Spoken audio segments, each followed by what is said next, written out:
Dangal for Delhi is clearly heating up ahead of assembly elections. Delhi polls around the corner. AAP and BJP are engaged in a full-on political war words. AAP MP Sanjay Singh slammed the BJP for what he said are peddling lies. He hit back at the BJP when a certain affidavit of his wife was put out in the public domain.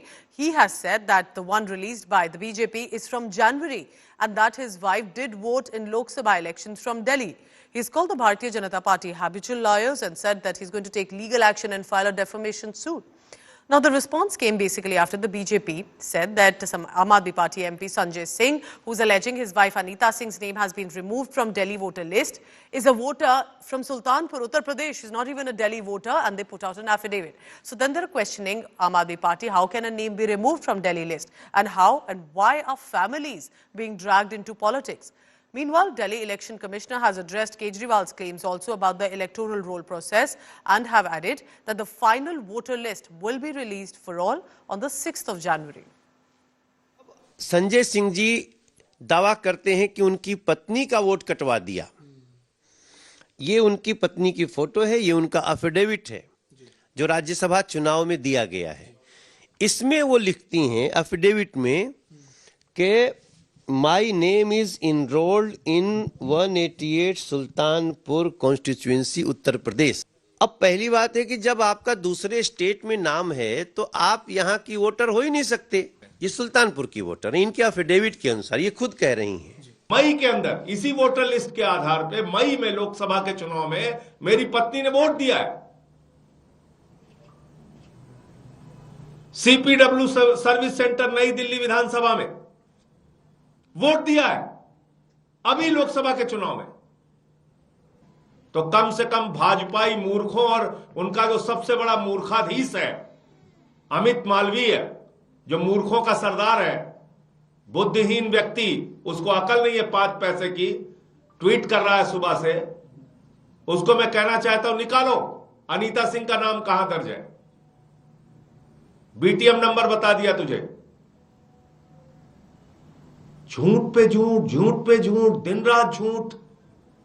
Sanjay Singh बताएं कि कोई अगर उनकी शिकायत में सच्चाई है तो वे इलेक्शन कमीशन को शिकायत क्यों नहीं कर रहे हैं। वो दिल्ली के चीफ इलेक्शन ऑफिसर को बात कर सकते हैं और दिल्ली में उनकी सरकार है, उनकी सरकार के कर्मचारी और अधिकारी ही दिल्ली में वोट काटने का काम और वोट जोड़ने का काम करते हैं।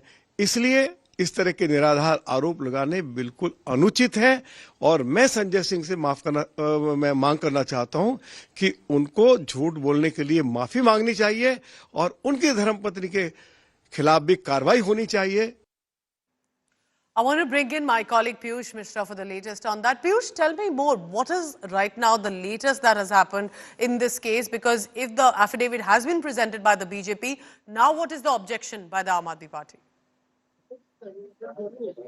Well, Pooja, Aam Aadmi Party is now saying that BJP leaders should also take out details of Home Minister Amit Shah, and this is what Sanjay Singh has also said. As of now, proper clarification has not come from Sanjay Singh himself. Remember that he had yesterday leveled serious allegations on BJP, claiming that the name of his wife has now been deleted from Delhi's voter list, and this has been done at the behest of BJP government. Though BJP today also released a document claiming that it is an election affidavit which was filed by Sanjay Singh's wife Anita Singh, in which she had claimed that she is a resident of Sultanpur. BJP had asked that when she is a resident of Sultanpur, then how can she vote in Delhi? Now, a photo has also been released by BJP claiming that if Anita Singh had voted in Delhi in Lok Sabha during the Lok Sabha elections, then it is more heinous, more grievous crime which has been committed by Aam Aadmi Party leader, because you are not voter of Delhi. You are already a voter of Sultanpur, and when you are already a voter of Sultanpur, then how can you be voter in Delhi? So there are allegations versus counter allegations coming in. We'll have to wait and watch how the proper clarification from Aam Aadmi Party will come. Though as of now, we are seeing how various Aam Aadmi Party leaders coming out and defending Sanjay Singh and are also attacking BJP on this entire move. All right, Piyush, thank you very much for now. Clearly, battleground Delhi is heating up because AAP convener Arvind Kejriwal has also announced one more scheme amid all of this political showdown to woo the voters in Delhi. And what is this scheme? It's the Pujari Granthi Samman Yojana.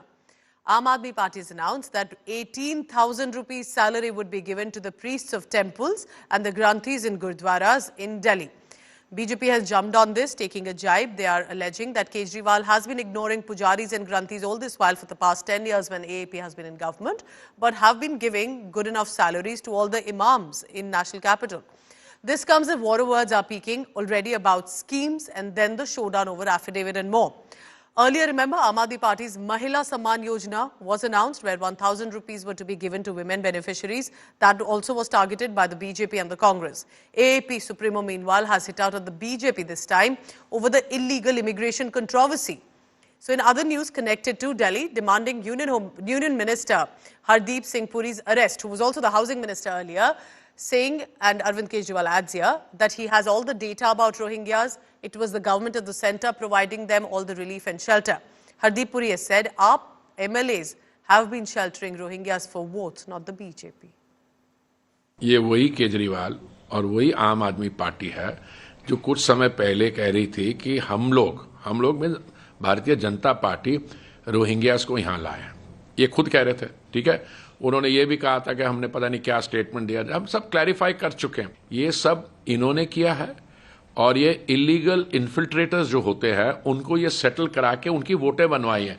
अगर वो वोटें अब कटवाएंगे, मैं तो कहता हूं हमारी democratic process के लिए बहुत अच्छा होगा। इसलिए केजरीवाल जी को पता नहीं होता, आज कुछ बोलते हैं, जब झूठ पकड़ा जाता है उनका फिर एकदम पलट जाता है। मेरी इनसे रिक्वेस्ट है कि हरदीप पुरी जी को गिरफ्तार कर लीजिए। उनके पास सारा डेटा है, कहां कहां उन्होंने रोहिंग्यों को बसाया, उन्होंने ट्वीट करके बताया है। ये इतनी मेहनत कर रहे हैं, जरूरत क्या है, नौटंकी क्यों कर रहे हैं? हरदीप पुरी जी के पास और अमित शाह जी के पास सारा डेटा है, कहां किस रोहिंग्या को बसाया, वहां उसको कर लो गिरफ्तार। ऐसी नौटंकी मचा रखी है, मतलब इन्होंने कोई देश चलाना थोड़ी है, सुबह से शाम तक नाटक करते रहते हैं ये लोग। आज जो योजना का मैं ऐलान करने जा रहा हूं, इस योजना का नाम है पुजारी ग्रंथी सम्मान योजना।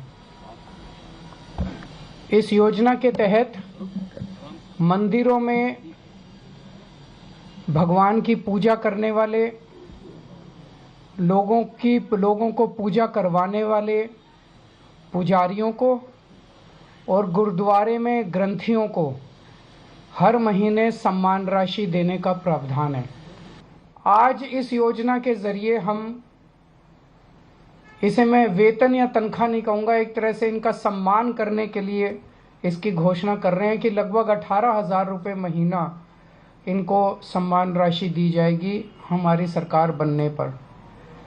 अरविंद केजरीवाल जी ने आज ये ऐलान किया है कि दिल्ली के जो हमारे मंदिरों में पुजारी हैं, भाई हैं, दिल्ली के गुरुद्वारों में जो ग्रंथी भाई हैं, उन सब की ज़िंदगी में भी सम्मानजनक सहयोग सरकार दे, सम्मानजनक जीने में सहयोग सरकार दे। उनको भी अपने बच्चे पढ़ाने हैं, सबको अपने घर चलाने हैं। वो सब लोग समाज की सेवा कर रहे हैं, तो उनकी सेवा करना सरकार का काम है। केजरीवाल जी ने जो आज अनाउंस किया है उनके लिए अगली सरकार में योजना, मैं बहुत धन्यवाद करता हूं केजरीवाल जी का, उन सब लोगों की तरफ से। देखिए, अरविंद केजरीवाल की घोषणाओं का कोई अर्थ नहीं है। घोषणा उसकी मानी जाती है जिसका ट्रैक रिकॉर्ड साफ हो। अरविंद केजरीवाल का 10 साल का जो ट्रैक रिकॉर्ड है उसमें देखेंगे तो जितनी घोषणाएं जब अरविंद केजरीवाल ने की, एक भी घोषणा को उन्होंने क्रियान्वित नहीं किया।